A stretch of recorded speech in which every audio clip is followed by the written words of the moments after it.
July 24th, 1944. The early morning haze hung low over Lechfeld Air Base. A thin mist clung to the asphalt, glinting in the rising sun. Engines idled across the tarmac, the high-pitched whine of a few Me 262 jets already humming, their exhausts cutting ribbons of heat into the cool Bavarian air. Ground crews darted between aircraft, cables snapping, tools clanging, feet slipping on dew-soaked concrete. Suddenly, the sky darkened. The distant drone of B-17s, heavy and methodical, grew louder, closer. Flak guns erupted, trailing orange streaks and black puffs into the sky, answering with desperation. Bombs screamed down in perfect arcs, shaking the ground with a series of concussive impacts. Concrete cracked under the shock, hangars groaned, and a wave of smoke and dust surged across the runway. Pilots pressed throttles harder, jets lifting into chaos, flames licking edges of fuel depots as alarms tore through the base. Every man, every machine, pushed to its limit, caught between the promise of the new jet age and the merciless precision of Allied air power. By the time the raid ended, the base would be a landscape of ruin, and the Me 262, Germany's last hope, grounded before it could soar. By mid-1944, Germany's war effort was unraveling on multiple fronts. The Eastern Front burned with relentless Soviet pressure, while the Western Allies tightened their grip after D-Day. The Luftwaffe, once the backbone of German air dominance, had been ground down by continuous losses, fuel shortages, and the steady erosion of trained pilots. In this environment of desperation, Reichsmarschall Hermann Göring turned to the Messerschmitt Me 262, the first operational jet fighter, as a symbol of technological salvation. The aircraft promised unprecedented speed and firepower, capable of outmatching any Allied fighter in level flight, but the promise was constrained by systemic failures. Production bottlenecks, material scarcity, and engine reliability issues slowed deployment, while Hitler's insistence on converting the jets into bombers further diverted crucial resources. Allied intelligence monitored these developments closely. Reconnaissance flights over southern Germany, photographic evidence from high-altitude missions, and reports from resistance networks revealed the locations of key jet bases and production facilities. Analysts understood that the Me 262's true potential lay in concentrated deployment, and that its effectiveness would be catastrophic if unimpeded. Allied planners, particularly in the U.S. 8th Air Force and the RAF, devised a counter-strategy that focused on preemptive strikes against the supporting infrastructure, airfields, dispersal hangars, and synthetic fuel plants. These were the arteries of the Luftwaffe's jet program, and severing them would neutralize the Me 262 without having to face the aircraft in open combat. Logistics shaped the reality of both sides. German fuel production was heavily reliant on synthetic facilities, many deep within southern Germany, and subject to precise bombing runs that could paralyze operations. Meanwhile, Allied bomber streams, guided by detailed intelligence and long-range navigational aids, could deliver tons of high-explosive ordnance directly onto runways and supply depots. Civilians in nearby towns endured repeated air raid warnings, a foretaste of the war's final months. While Luftwaffe ground crews labored under impossible conditions, repairing craters and patching fuel lines even as warning sirens blared overhead. The contrast between German technological ambition and the Allies' relentless strategic application was stark. One side chasing a miraculous advantage, the other exploiting every vulnerability to ensure that advantage remained unrealized. By late 1944, Allied intelligence had built a precise picture of Germany's jet fighter program. High-altitude reconnaissance photographs revealed the layout of Me 262 airfields. Long, narrow runways designed for the jet's high takeoff speeds, dispersal hangars hidden behind camouflage netting, and clusters of fuel depots essential to keep the aircraft operational. Signals intelligence intercepted Luftwaffe communications, detailing maintenance schedules, sortie plans, and even engine shortages, confirming what analysts already feared. If these jets were allowed to operate unimpeded, they could inflict serious losses on Allied bomber formations. Planners calculated the risk and designed missions to hit not the aircraft themselves, but the infrastructure that enabled them. Technological innovation, for the Germans, was both a promise and a vulnerability. The WWII jet engines powering the Me 262 required meticulous handling, precise fuels, and constant maintenance. They were fragile compared to piston engines and prone to catastrophic failure if pushed beyond their limits.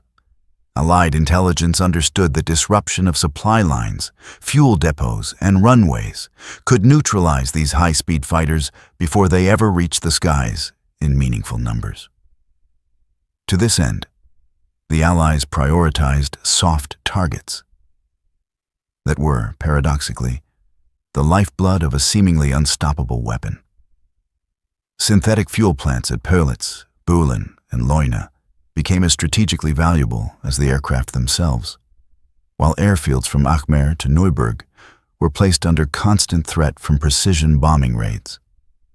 Strategic motives intertwined with technological understanding. The Allies recognized that the Luftwaffe's remaining fighter force was overstretched, its pilots exhausted and often undertrained. By attacking jet bases preemptively, they not only destroyed physical targets, but forced the Germans into a reactive posture, compelling them to disperse aircraft, expend resources on repair, and delay operational deployments.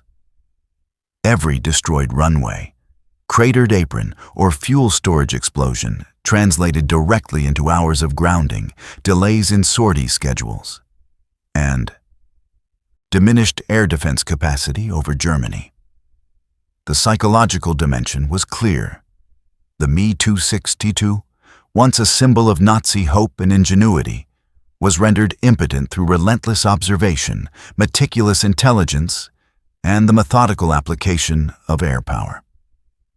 This environment, where technological marvel collided with operational vulnerability, set the stage for a campaign that would define the late European air war. The Me 262 was no longer a distant threat hovering on the horizon. It was a tangible target, grounded and exposed, waiting for the precision strikes that would ensure Germany's last hope in the air remained forever earthbound. The morning air over Achmer Air Base carried a tension that could be felt in every movement. Ground crews worked feverishly, sweat beading under the unforgiving sun, as Me 262s rested on their dispersal pads. Each jet was a marvel of engineering, gleaming under camouflage netting. But they were vulnerable, immobile, and dependent on fragile supply chains.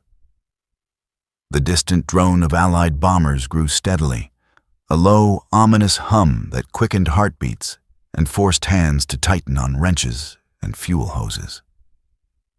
Mechanics and ordnance teams scrambled across craters, their boots slipping on debris, voices barely audible over the rising alarm sirens. Pilots, still in flight suits, ran to pre-flight the aircraft, knowing that the slightest delay could mean destruction on the runway before liftoff. From a tactical perspective, the Allies exploited every weakness. Intelligence had mapped every jet base, every dispersal site, and the orientation of runways. B-26, Marauders, and P-47. Thunderbolts flew in coordinated waves, using Pathfinder aircraft to mark targets with pinpoint accuracy. High-explosive bombs shattered concrete aprons, while incendiaries ignited fuel depots. Craters formed instantly, disrupting takeoff rolls and forcing German pilots to attempt launches under fire, an almost impossible task for the delicate WWII engines. Even when jets managed to lift off, Allied fighters awaited them in patrol sectors, engaging the aircraft while they were still vulnerable from undertrained crews or partially armed ordnance. Technological and logistical factors magnified the danger. The Me-262's engines required specialized fuels, lubrication, and maintenance routines. Any interruption could render a jet inoperable.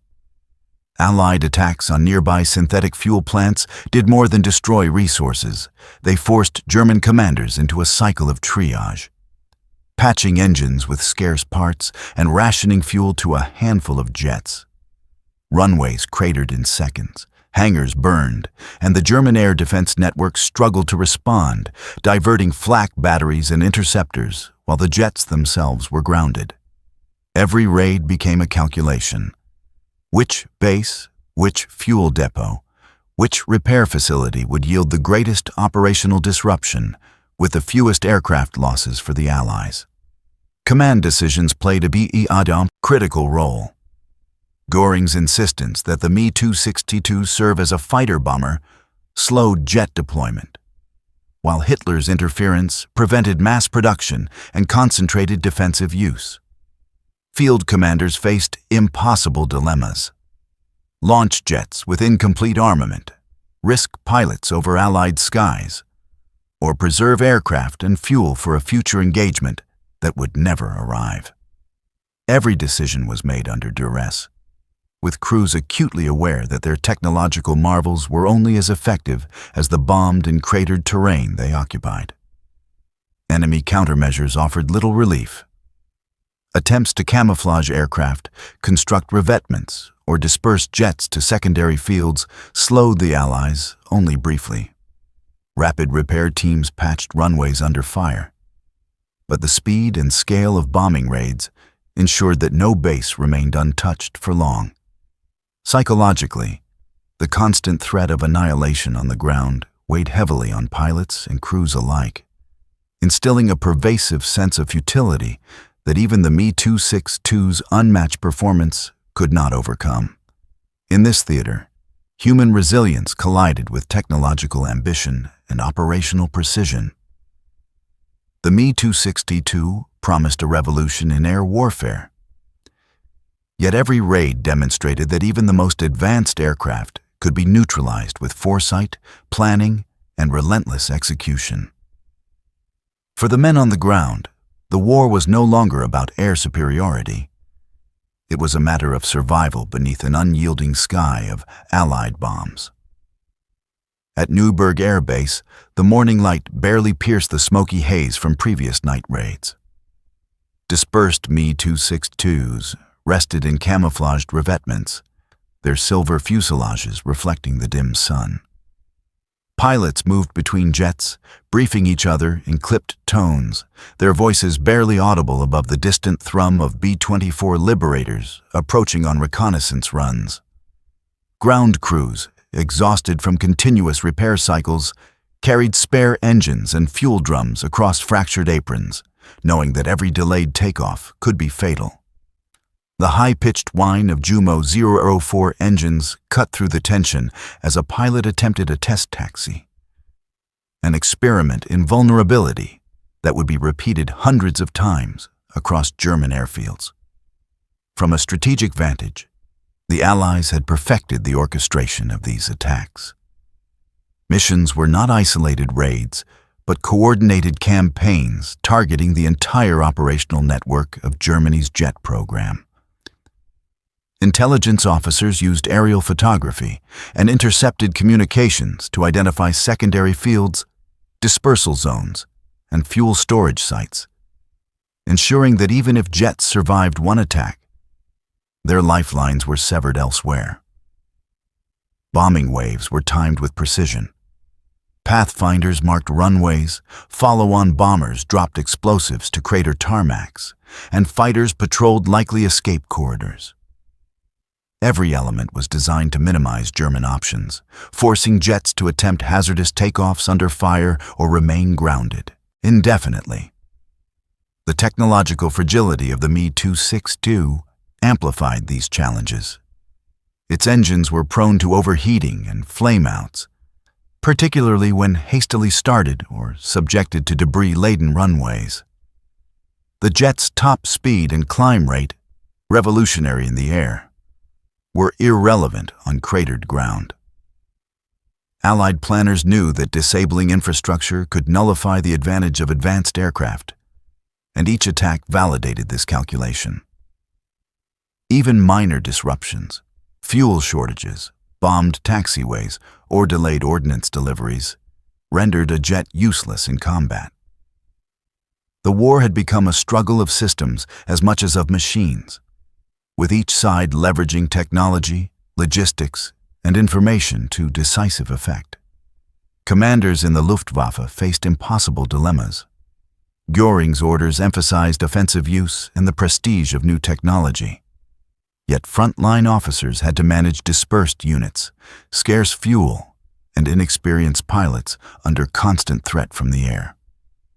Rapid repair teams patched runways while flak batteries attempted to repel bombers, a dance of desperation that often ended with jets abandoned, engines cold, and crews evacuated. Every decision carried enormous stakes. A single misstep could destroy a plane, a pilot, or both. The psychological toll was palpable. Men who had trained for aerial dominance found themselves at the mercy of bombs and timing, their technological advantage neutralized by operational vulnerabilities they could not overcome. Allied countermeasures evolved in tandem.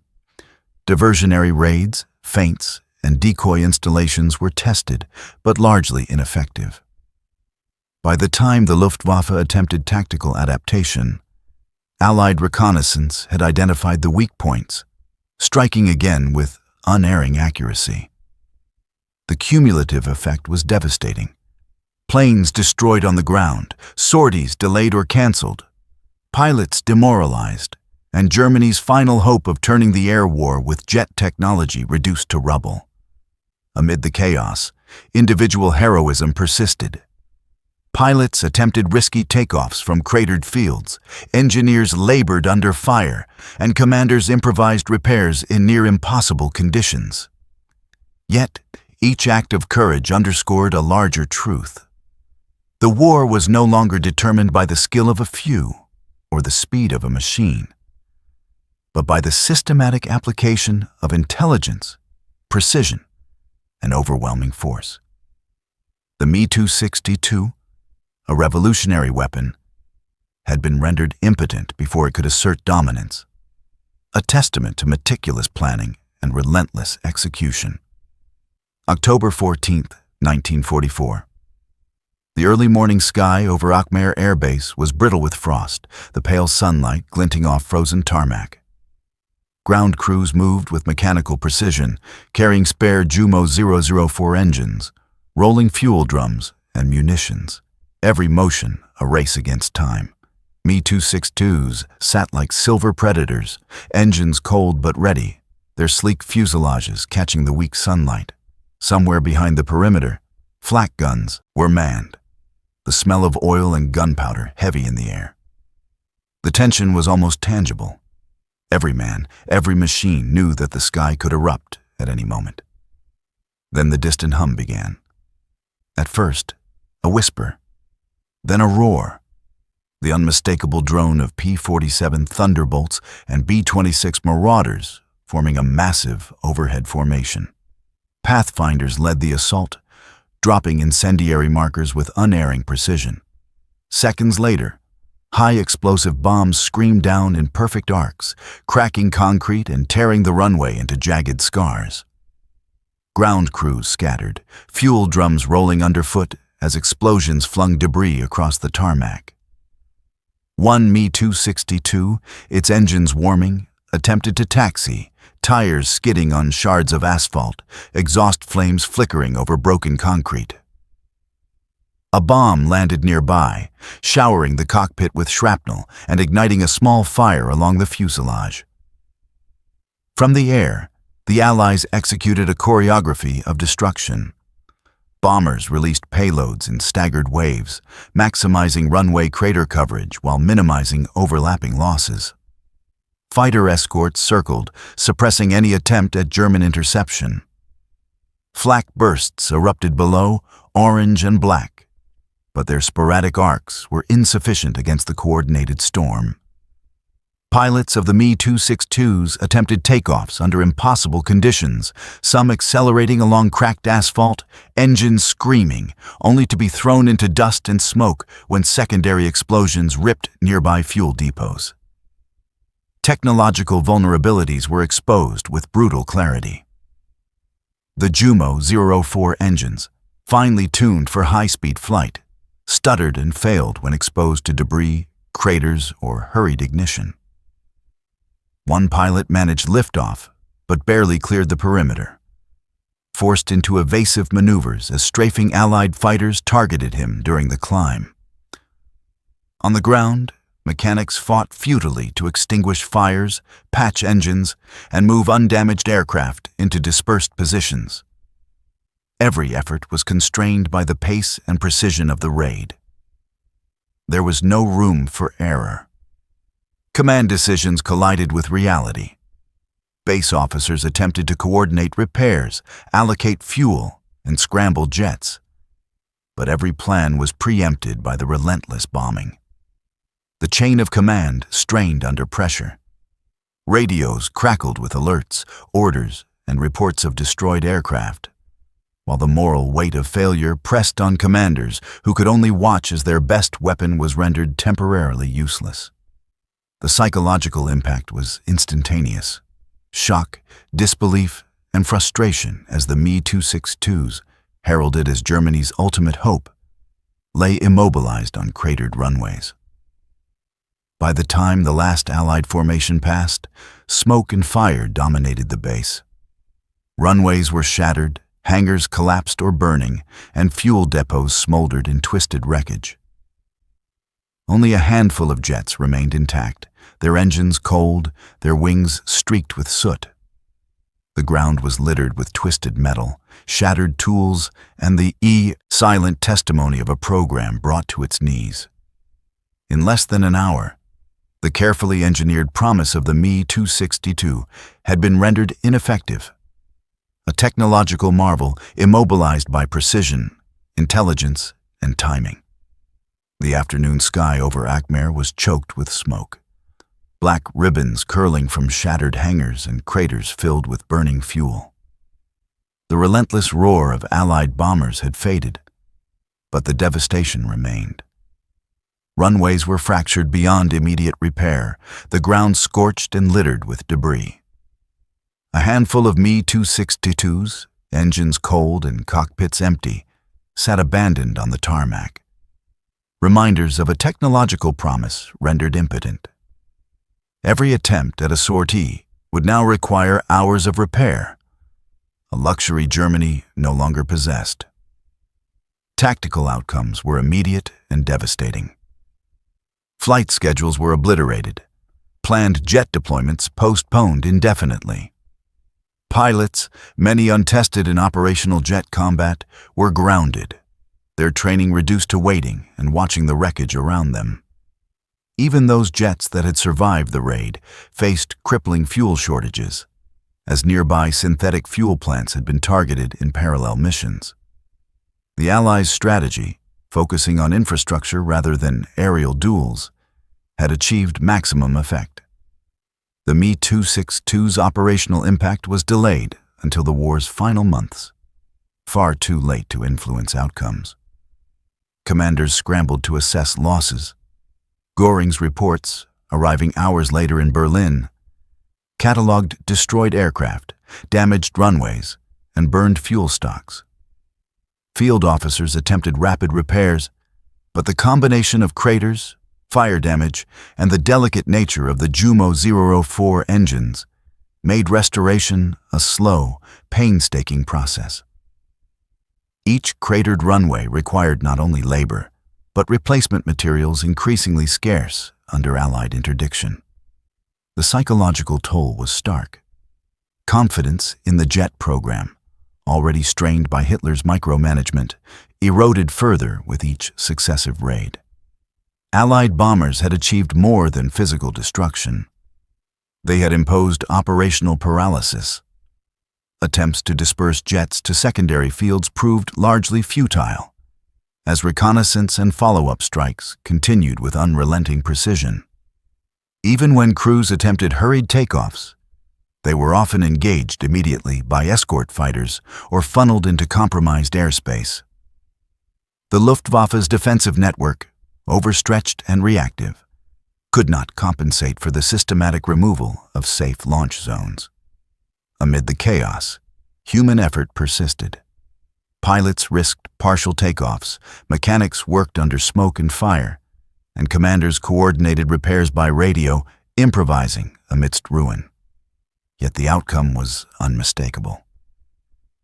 The Me 262, a symbol of Germany's late-war technological ambition, was immobilized before it could challenge the Allied bombing campaign meaningfully.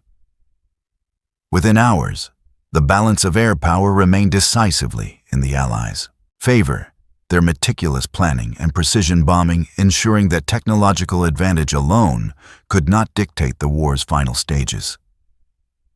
The impact extended beyond Aachen. Similar raids on Neuburg, Lechfeld, and Rhine compounded the effect, grounding jets across southern Germany. Each strike reinforced a pattern. The Me 262, despite its revolutionary capabilities, could be neutralized on the ground. Strategic foresight, coupled with intelligence, logistical targeting, and the unyielding application of air power, had succeeded in eliminating Germany's last hope of regaining air dominance. By nightfall, the reality was undeniable. The jets remained earthbound, and Germany's final gamble in the air had failed. The morning after the Aachen raid revealed the full scale of destruction. Runways were torn into jagged ruins, hangars reduced to smoking skeletons, and fuel depots blackened and smoldering. Mechanic crews sifted through twisted metal and charred debris, cataloging the aircraft destroyed or damaged beyond immediate repair. At least a dozen Me 262s were lost, their revolutionary engines cold, their promise unrealized. Pilots, shaken but alive, moved between wrecks in stunned silence, the weight of operational failure pressing heavily on their shoulders. For many, the contrast between the jet's potential and its vulnerability was painfully clear. Technological supremacy meant little when infrastructure, fuel, and preparation were obliterated in an hour. Casualties among ground crews, though comparatively light, were significant in their psychological effect. Injuries from flying shrapnel, collapsing hangars, and fuel fires reminded all personnel of their exposure under Allied air dominance. Reports documented several serious wounds, including burns and broken bones, further depleting the already overtaxed maintenance teams. Every lost man translated into delayed repairs and fewer sorties, a compounding effect that grounded the Luftwaffe's most advanced aircraft for days, if not weeks. The psychological impact extended beyond the base itself. German commanders, from field officers to Göring in Berlin, recognized that the Me 262 program was under systematic assault. The repeated preemptive attacks had stripped the jets of their operational freedom and imposed a reactive posture. Anxiety, frustration, and disbelief permeated the ranks. Pilots who had trained for speed and aerial superiority were forced into ground-bound waiting, their confidence eroding under relentless pressure. Engineers and mechanics labored tirelessly to patch engines and repair runways, aware that their efforts were temporary shields against an unrelenting adversary. For the Allies, the raid validated strategy and intelligence. Photographic reconnaissance confirmed runways cratered, fuel stocks destroyed, and dispersal hangars damaged. Bomber crews and fighter pilots noted the effectiveness of coordinated attacks on infrastructure rather than direct aerial engagements with the jets themselves. The pattern was clear. By focusing on logistics, fuel, and airfield vulnerabilities, The Allies could neutralize Germany's advanced technology before it could challenge air superiority. In a single day, the Me-262's operational threat had been sharply reduced, and the Luftwaffe's remaining jets were left grounded and ineffective. The destruction of Me-262 infrastructure across southern Germany in late 1944 had reverberations far beyond the immediate raids. The aircraft that had promised to reverse Germany's air superiority remained largely grounded, their deployment delayed until months too late to influence the outcome of the European air war. Production schedules faltered as Allied bombing of factories, runways, and fuel depots disrupted the delicate logistics supporting the jet program. Even jets that survived faced chronic shortages of synthetic fuel, spare engines, and trained pilots, ensuring that the Me-262 never reached its potential as a decisive weapon. Strategically, the raids demonstrated a profound principle of modern warfare. Technological superiority alone could not overcome systemic vulnerabilities. Germany's reliance on centralized airfields, specialized fuels, and fragile engines created exploitable points of failure. The Allies' deliberate targeting of infrastructure, runways cratered, dispersal hangars destroyed, fuel plants ignited, nullified one of the most advanced aircraft of the era without requiring prolonged air combat. By neutralizing the Me-262 preemptively, Allied planners ensured that bomber formations faced only conventional fighter opposition, preserving the efficacy of the strategic bombing campaign and maintaining the momentum toward Germany's defeat. Psychologically, the prolonged inability to field operational jets eroded morale within the Luftwaffe and German High Command. Göring's promises of a miracle weapon were exposed as hollow under sustained Allied pressure, and commanders at both operational and strategic levels were forced into reactive, improvisational decision-making. Pilots' frustration mounted as the Me-262 remained largely earthbound, a symbol of what could have been rather than a functional instrument of victory. Historically, the campaign against Germany's jet infrastructure exemplified the interplay of intelligence, precision bombing, and strategic foresight. It set a precedent for modern air warfare, where targeting supply chains, fuel, and mobility can be as decisive as engaging enemy combatants directly.